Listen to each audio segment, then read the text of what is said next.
Elisha prayed and said, Lord, I pray, open his eyes that he may see. Actually, yeah, right there. And he saw, and behold, the mountain was full of horses and chariots, fire, all around Elisha. So here's what I saw. I need 6 men. 6 men, run up here real quick. 6 men. 6 men, run up here real quick. Thank you. Here's what I want you to do. Come on up here. I want you to, it's okay if there's more, surround. So I want you to get around me. Get around me. Get around me, all the way around me. That's good. And join hands. So when I begin to read this, this is what I begin to see.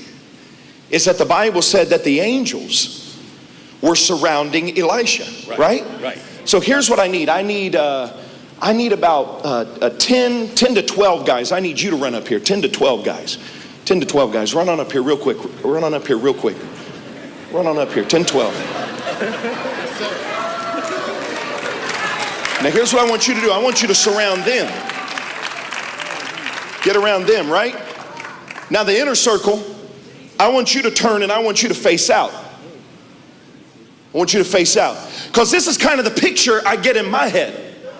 That the angels are surrounding Elisha and his servant. And now the enemy is on the outside. And this is kind of what I saw. But then I read a little bit closer and I went back to verse 14. Go back to verse 14. The Bible says, therefore he sent horses and chariots and a great army there, and they came by night and they surrounded the city. Now Elisha was in the city, but the Bible says that the angels weren't in the city. They were on the mountains. So now here's what I want you to do. I want you to trade places. Trade places. Trade places. No, turn around, face me. You guys in here, you're the bad guys, right? You're the bad guys. Turn around. Turn around, face me. Here's the bad guys. Now, angels, you're surrounded. So hold on. I need about 10 more guys. Run on up here. 10 more guys. But I need big, ugly guys. I need strong, mean. Somebody almost sat back down. They's like, I ain't ugly, Pastor. Come on up here. Ready? Now I want a circle. I want one circle on the outside. One circle on the outside. Don't double up. I want you to get in a circle on the outside.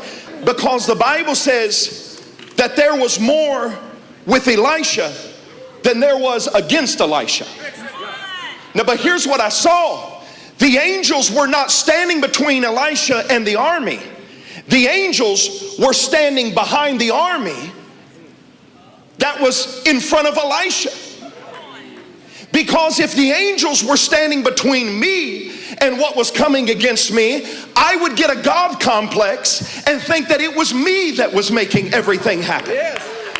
But when God allows fear to stand in front of me, and sickness to stand in front of me, and lack to stand in front of me, and problems to stand in front of me, then I have to make the decision. Am I going to focus on the fear, or am I going to focus on the faith that's standing right behind the fear? Come on. Yes, sir. See, whenever God allows you to show up in my life, I begin to realize that I can't do it on my own. But in my weakness, His strength is made perfect. So I got a choice. I can either focus on the enemy, or I can keep on counting and realize that those who are for me are more than those who are against me. Now, outer circle, I want you to stretch your hand, put it on the shoulder of the inner circle. You ready? Go ahead, reach out, put it on the shoulder. Because they can't do anything unless God's army allows it. Because I've come to tell somebody, I don't know what you were facing when you walked in this room, but don't stop counting with what you're facing. Keep on counting and realize that everything that God has for you is just behind the enemy. Don't focus on the enemy. Focus on the God that's